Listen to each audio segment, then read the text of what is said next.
Hello and welcome to Cuesta Sports Monthly, an in-depth look at Cuesta College athletics. I'm Peter Schuler. On this month's show, we'll be looking at women's soccer, men's basketball, and women's basketball, as well as wrestling. Joining us right now from soccer are sophomore captains Drea Mendoza and Mackenzie Wilson. We'll also meet with grapplers Anthony Stensky and his coach Joe Dansby. And just before we leave, we'll steal a few moments with basketball coaches Rusty Blair and Ron Barber. So welcome, Drea and Mackenzie, to Cuesta Sports Monthly. Your season just wrapped up. Very promising season, but just fell short of playoffs. What did you think about that sophomore season, where you guys came back this year, the kind of the changes that came from last year after being under 500 last year? I had to say that this was probably one of the most memorable seasons I've ever had, just because of the girls I was playing with.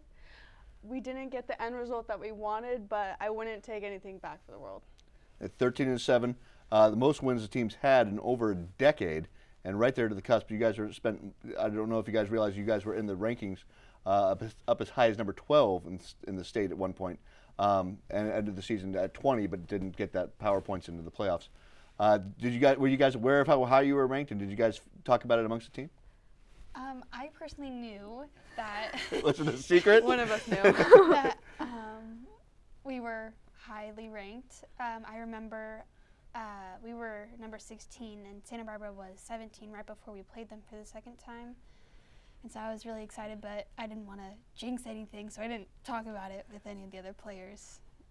But I mean, personally, I was very excited. Now, we talked about the very few of you guys are sophomores. I think we talked about there's four sophomores, and two of you guys. Were you guys conscious last year of kind of coming in this year and taking a leadership role, or? Well, I didn't think so. Andrea's always been a leader, so I kind of knew. Last year she took a role as honorary captain if one of the other captains wasn't able to make a game. So I knew that coming into this season. But I've always been kind of standoffish and quiet, so I was really surprised when I was voted to be her co-captain. I have to disagree. I know Mac is quiet and shy, but she connects with everyone. She really touches everyone. Everyone is included with Mac. So I definitely knew that she was going to be a captain. She does that. She takes on that role. She makes sure no one feels left out. Everyone is happy. And I thought, I didn't know about me, but I knew she was going to be. Now, that's important. It's an important role to have, is kind of keeping that inclusive, because in a sport where you have a lot of people on the bench and a lot of people in the game, to keep everybody game ready, is that kind of one of the things you did, kind of when they come in, lift them up and kind of get them going? Yeah, there were a lot of people, who, there were some who played a lot, some who didn't play a lot, and I wanted to make sure that those who didn't play a lot were still valued. So, I'd talk to them, if they had, things that they wanted to work on. Sometimes on occasion, I would stay and, help with those skills and just try to make them feel a little better. Yeah. You think about coaching sometime? Eventually, yeah. When right. I don't think I'm done playing soccer yet. I hope I'm not done playing soccer yet, but when it's time for me to say goodbye, then I think I'd love to coach little girls. All right. Now you guys, one of the things you guys will have for a long time is you guys did set a school record for most wins to open the season. I think you opened with 7 straight wins. Mm-hmm. At what point during that streak did you guys really think that you guys were going to be where you are at the end of the year, just fighting for a playoff spot and right in there? Because last year you guys were pretty much out of it pretty early. Yeah. So I would have to say the first game. I've never seen a team connect very well, and seeing us play together, I didn't want to get my hopes up during practice or anything, but as soon as we started playing, I was like, wow, this is exciting. This is going to happen. This is our year. But it's unfortunate we didn't get to go to the playoffs, but during the season, I planned on it. Yeah. I think we all had kind of every intention of playoffs, and when we found out that preseason playing some teams that weren't as challenging, that was, I guess we didn't know that, and so when we found out that we didn't have those PowerPoints, it was just yeah, bummer. It gets down to the math sometimes, and that's a little bit tough. Because you did everything right on the field, and when it comes down to math, sometimes you get it's a little bit, it's very cutthroat at that time. But you talked about the offense and how they connected this year. You guys played with Sydney Esser last year. She ends in the top 10 of all-time scoring for a career here at Cuesta College, which I don't know if you expect that. After last year, she was solid, but this year the offensive numbers were off the chart. What was it like when you first saw like Martha Mora came out there? She shattered both our goal and points records. Our old record was 39. She has 51. I mean, and that was from the second season of the program. Yeah. That record's held since the second season of the program. So what was it like seeing something like that? Just kind of. She's a presence. Yeah. She's very quiet and very calm. Her humor. Very humble. Humble. And she's amazing to watch. Like, our coach would criticize us sometimes because they're like, you're watching her, and it's like, how can you not? She's grace. Like, even falling, she's graceful. And it was just like, I'm so glad I got to play with her. I really am. She is going somewhere. She's amazing. Yeah, and I'm very thankful that with the talent that Sydney has and what Martha has, they were able to connect, and that's how we did so well. Like, last year, we had some amazing players, but we just weren't able to connect. And, you know, once we got the ball up to them, they were a dynamic duo, and they knew exactly what to do. And they made it look easy. They really did. There's 2 of them against 6 to 8 defenders, and they made it look easy. Yeah, it was probably because of the scoring. I think it made. I think your crowd just kind of grew as the season went. I know soccer can get kind of a bad rap for being the beautiful game it's a 0-1 or 0-0 tie, but you guys had a lot of scoring, and that brought a lot of the excitement to the program, I think.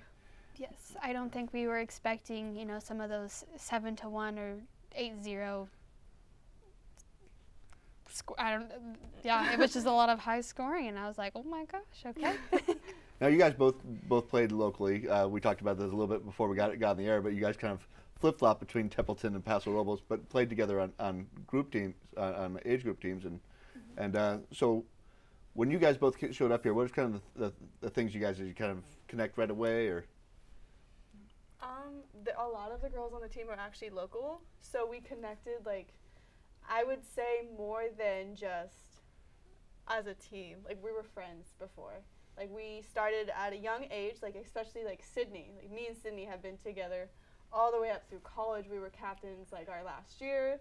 And then Mackenzie and I have been playing on club. And it wasn't just, like, 2 or 3 of us knew each other. A lot of us have played just through the years together, just kind of growing. Like, I know how she plays. I know how to play off of her. And I think it really helped the game a lot. It made it more cohesive. I think that was the real connection there. Yeah, and I played with Andrea for a little bit in club, and then I also played with 3 other girls that were on our team during the same club, so I knew how they played, which benefit us. And I knew, like, some girls like to play ball at feet or to run onto a ball. Yeah. And so it just worked. We knew we had the chemistry. We could see that with your assist numbers this year. We were just a little bit, so you obviously knew, so got a feel for those players pretty quickly. You know, you guys have both been playing now. You've been played here 2 years at Cuesta College.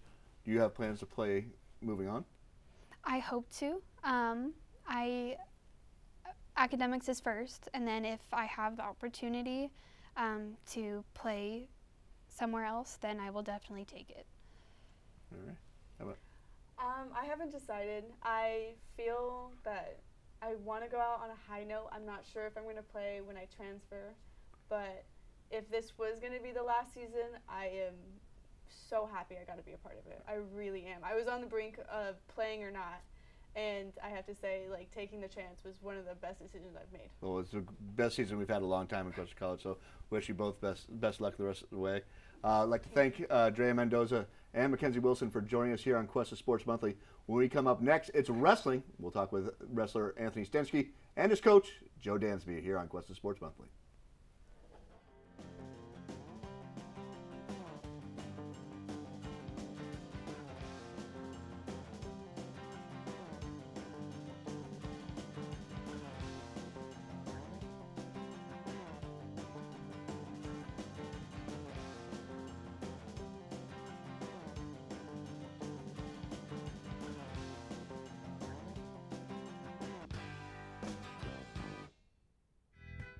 program is produced by Cuesta Broadcasting. Start your radio, TV, and film career at Cuesta College. We're back on campus and on the mats with Cuesta Sports Monthly. I'm Peter Schuler. We are joined by wrestler Anthony Stensky and wrestling coach Joe Dansby here. Joe, Anthony, welcome to Cuesta Sports Monthly. Glad to have you guys here. Season's kind of just getting into the thick of it right now with the real intense matches coming up. The Brawl this week and then on to the regionals, and you just completed conference. So how you feeling so far this deep in the season right now, Coach? Well, yeah, we kind of say it's 2 seasons right now. We've just finished the season. Now we're in the postseason. So this is the most important stuff, and you're trying to peak at the right time. I feel pretty strong. We're ranked, we're ranked around 13th in the state at the moment, right probably where we should be. We're definitely a better tournament-style team than a dual team because of our limited numbers right now. But I feel like the focus is good in the room, and I think we're going to be ready for this postseason. Now, Anthony, you just came off a big meet, getting first team all conference at the Southeast Conference, the SEC. It sounds cool when you say the SEC that way, but the SEC champion right there at 197. How are you feeling this year? And you guys, are you just feeling your peak right now, or you still got a little ways to go? I'm feeling great this year. I don't think I've peaked yet because there's still a few more tournaments, and I don't think I've wrestled to the best of my ability so far. There's definitely more to improve on and where I can do better. And I think hopefully I can carry this win on to further tournaments. Now you're having a great season this year, but you did have a gap between your freshman and sophomore season. Were you thinking about wrestling the whole time there, or were you just taking some time off? I somewhat thought about wrestling, but I was just trying to figure out what I need to do and help with my schedule, get my time management a little bit better, and I think I finally figured all that out. Yeah, so you got all that done, and then just knowing how hard you guys work and how grueling that is after a break. Was that tough to get back in there, or is that something you were driven to do? It was definitely tough to get back in there and do all that hard work, but you got to love it at the end of the day. Once you finally feel all that pain, you sit there and you think I made it through all that hard work, and it feels great thinking you could do that, and you feel a lot great, like you're in excellent shape, perfect condition. Love or hate him? He told me. He told me. He's the guy who's doing it to you, right? Mixed feelings. Now having Anthony back and some of the guys, you have a smaller group in there. Mm-hmm. But how do you mix and match and make sure everybody's getting pushed as much as they need to? Well, the positive about having a smaller group is you can really focus in on some of the things that they're doing wrong, some of their weaknesses. That's what the positive thing is with having smaller numbers. The negative is you don't have as much variety in the room of practice partners and stuff. So you end up wrestling the same people over and over, which isn't the best. But I do like the fact that we're able to hit everybody up. We definitely love Anthony's leadership. And he'll be the first to tell you we talked about leadership at the beginning of this year, and even changing some of the things that he's done, and he's made a great effort to do that. Now, do you kind of are you the old head in the room there and kind of run these things a little bit? I wouldn't say I'm the old head. There are older people on the team, so I can't say I'm the old head. But I do try to run things and help people out where I can and best of my abilities. Now, when you talk about your different type of wrestlers, and you're up in the heavyweights and the lower weights, when you go in there and wrestle, do you feel like you're more of an attacking guy? Or you're kind of waiting for that guy, feel that guy out. What's your style with that? I feel like I'm more of a defensive guy, but I try to keep it as aggressive as possible and try to find a hole in his defense or maybe his attack. Let him attack and maybe come back after him and attack when he leaves an opening there for me. Got kind of the smart defensive thing. Yeah. Now, you like to really get down on the ground, or are you more like looking for him up top when you're standing? When I'm standing, I'd rather I guess go on the ground. Get down in the muck. Yeah, definitely. He's being pretty polite, but I mean, his conditioning really is what gets him a lot of wins. He's not super offensive, but he does have a set of skills that he can do very well. Huh? It's got a certain set. We can't tell everybody those skills, but he has a couple things that he does very well. But I mean, we've talked about it earlier.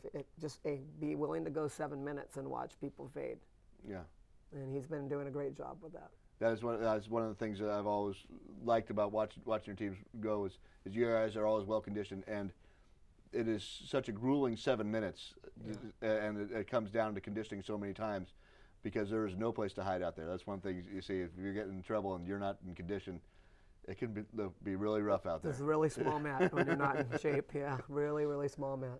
So, when you're coming up there, we got the regionals coming up, the brawl. Now, the brawl is a pretty tough tournament. Is that kind of your last test before you get into the elimination stuff? We use that as for guys to get matches in. Not necessarily, it's not going to really help your ranking or anything like that at this point. But it's just to get that mat time in, and maybe if somebody was injured, they need some mat time. It's getting tougher and tougher. Actually, some people made some jokes this weekend. It's not called the brawl anymore. It's called the annihilation.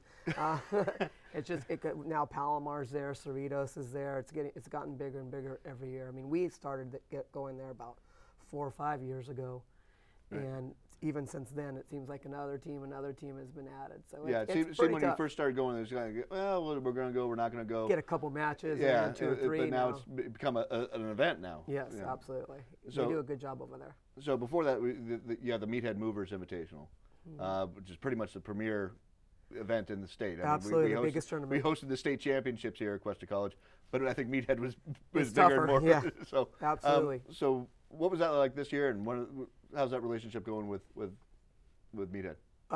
Aaron Steed has been doing a fantastic job. He still, helps sponsor the tournament for us. We love that he does that for us. Again, that's the top tournament. It's better than the state meet a lot of times.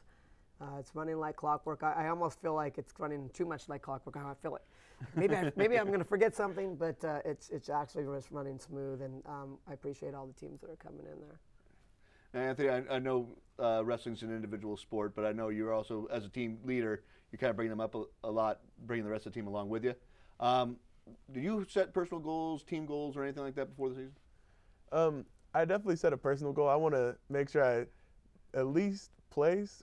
I want to be in the finals and hopefully do well at state. And I want the team goal. I don't really set anything as a marker.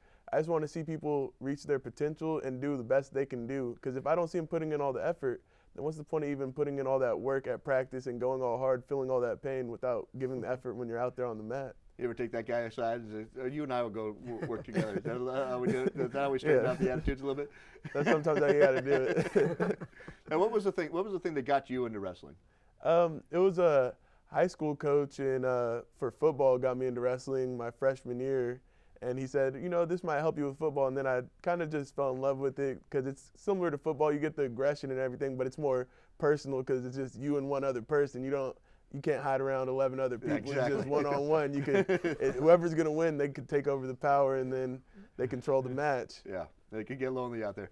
Now, Joe, we got always have a great group of people out here coming out here. What are some of the best things that you think about your program here at Cuesta College? Well, we have.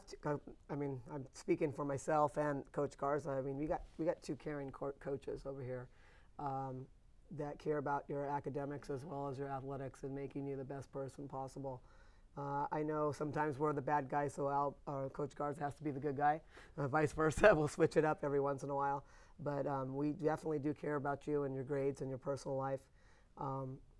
We have in the last 10 years, we have the most academic All-Americans testing that we have good academics as well. So good on the mats and good on the books. Well, wrestling's getting ready for their postseason. After their second season, actually. Getting ready for regionals and state championships coming up. Good luck to Anthony Stensky and Coach Joe Dansby. Thank you for joining us here at Cuesta Sports Monthly. When we come back, a little preview of basketball with Coach Rusty Blair and Coach Ron Barba when we get a return with Cuesta Sports Monthly. Cuesta.edu. Television, radio, broadcast, communications. Explore the world of digital communication and tap into your creative genius. Television, radio, broadcast, communications. This is your boy, the DUI, and you're listening to KGUR.org. Your digital future is at Cuesta College right now.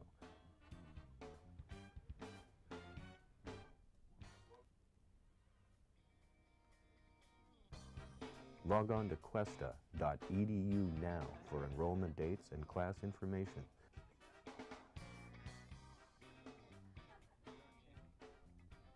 Don't get the boom in the shot. Blown it, bro. Cuesta.edu. Welcome back to Cuesta Sports Monthly. I am Peter Schuler, and we are joined by Cuesta basketball coaches and local basketball legends, Rusty Blair and Ron Barber, to talk a little bit about their season just starting now. So, welcome back to Cuesta Sports Monthly. We'll start with you, Ron. You guys had your first weekend up in Las Positas College in Livermore, 2-1. Yeah. So how you feeling about the team right now? You just kind of that's always nice. First time out. How's the first time out? I thought they put on a good performance. I mean, we made it to the championship game, and that's always our expectation: is get to the finals, win a tournament. We go up there with that mentality, and I think that the kids played their hearts out. And the last game, championship game, could have gone either way. I mean, we were ahead going into the fourth quarter, and Lassen is a ranked team, so I mean that's always a good thing when you're beating a good quality team. And we just couldn't find the basket there late in the game, and I think a lot of it had to do with legs. I think we were a little tired. We played 7 kids, 4 sat with injuries, so we're hoping we get those kids back in December right now. So a game maybe a little bit later with a little bit more depth, a little bit more legs under them. Right. I was proud. I called them the Magnificent 7. They played very well, and they did what we asked. And, you know, we could have folded 10 the first game. We got down 18 to Redwoods and came back and won the game in the last second, and that was our only lead of the whole game. Second game was a close game to the fourth quarter, and then we went on I think it was 11-0 run and 18-7 quarter and held them scoreless for 7 minutes. So, you know, there were some good things taken from it. Yeah, we made it to all 3 games. So yeah, you got it was a different game. Free bonus game there at the end too. So exactly. Now, Rusty, you guys changed the format a little bit for the guys this year. The normal 3, play 2 and win 1, you get a third game for free type thing. It's now game by game for you guys. So you've changed your tournaments to game by game, and you've had your 2 home tournaments. So first with the Hinson's Tire Pros, 2 games. So how do you feel about that one after that? You're seeing your team first come out on the floor. Yeah, I actually feel good about both tournaments, to be truthful. The Rabobank was the second tournament. I think it relieves some of the pressure of the legs because we don't play 3 games in a row, and I know that we fault a little bit when we got to that third game over the years because of tired legs. We do have a 14-man roster, so we have some guys who can come out and play. But at the same time, I think it saved our legs. So I was a little apprehensive about the format this year of playing 2 and then canceling that 1 game. But now that all that means is we get to go 11 straight weekends on the road after this. So we'll be worthy of our legs and our ability to play basketball when we get back for league in January. But I was overall pleased. Actually, 3 of the 4 games went to the last shot of the game. We hit 2 and missed 1, so we were in control. We had the opportunity to win the big game against third-ranked Sequoias, but shot didn't go and we lost the game. But we feel good with 3-1 showing. Now, what was it like this year? Hinson Tire Pros is kind of the second year for that one, but this is the 50th year for the Rabobank tournament, and Rabobank's been a big sponsor of both basketball and some of the water polo stuff. So what was it like having? Do you kind of feel that tradition on that, or how does it? I would right now with format, because it's really just a crossover tournament. Pre-game is really not even a tournament. It's just 2 single games back to back. So we've lost some of the lure of a tournament with the champion and MVP and all tournament. But it did get all the schools going. It's normal schools that come down came the first 2 weeks. So we got everyone in. Just we had to do it in 2 consecutive weekends. Yeah, it's kind of back to back as you really jamming in. And then Ron, you have your ConocoPhillips tournament coming up. But let's talk about a little bit. When you first started off at Cuesta, when you took over the women's program, you went through a string of playoff seasons. You had a little health problem a couple years ago, and kind of just took away a little bit of your ability to recruit because you came back so late in the season. You didn't get to see a lot of players. So now this year, you're kind of coming back, rebuilding again. How do you feel in coming back with this team?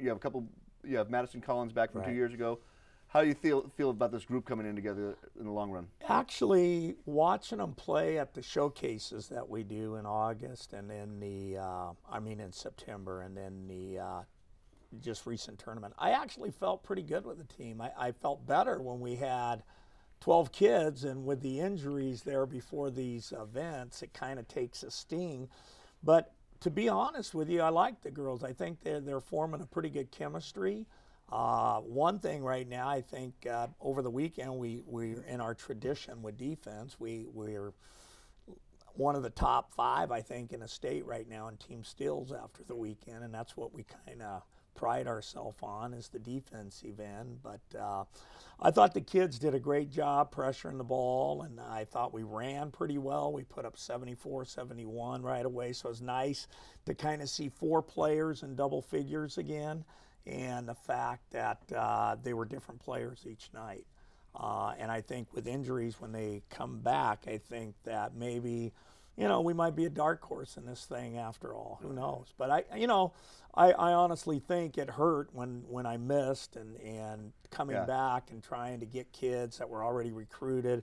It's going to take us, this year, maybe next, before we get those kids that were the kids that got us to the playoffs. But I think Collins, Armenta, and some of those kids we have are leaders right now. They're sophomores. They've got good experience.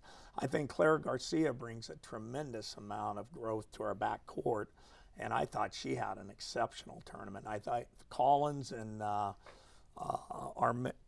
Collins and Claire both got all tourney this weekend, and Jennifer Palmer could have easily gotten it.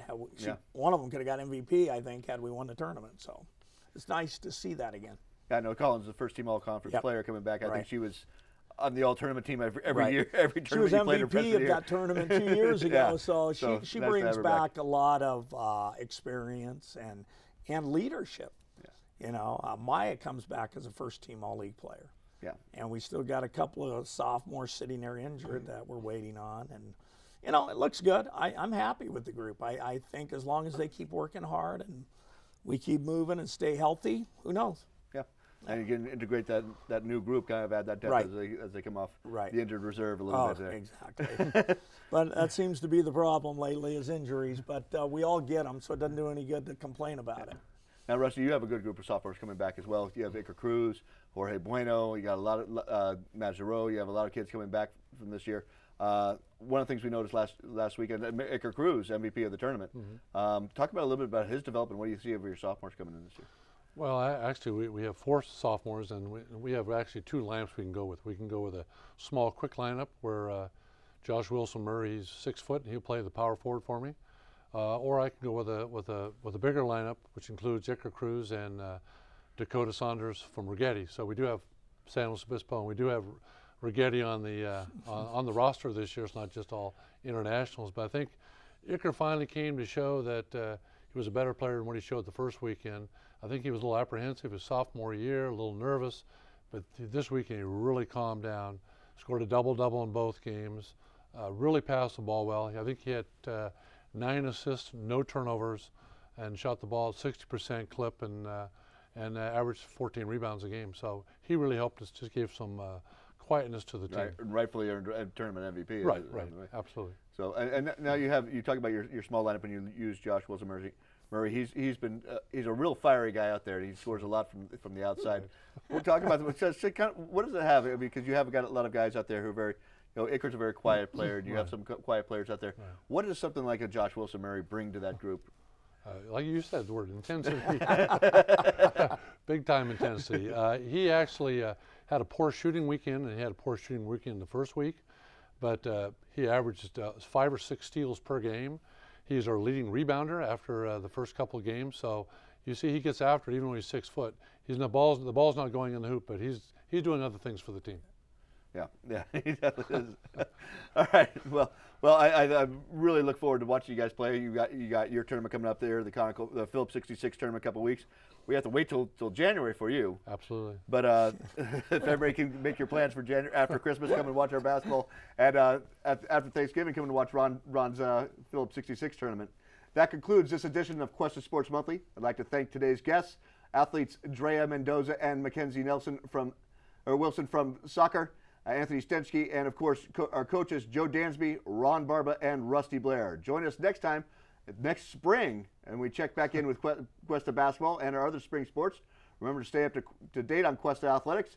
Join us at the Cuesta Athletic website, and for more information, you check out our teams at QuestaSportsFacebook.com. This show is produced at Cuesta College by the Cuesta Film, Television, and Electronic Media Department as part of the Cuesta TV project. I'm Peter Schuler, and for all of us here at Cuesta College, thank you for watching, and thanks for your support of Cuesta College Athletics.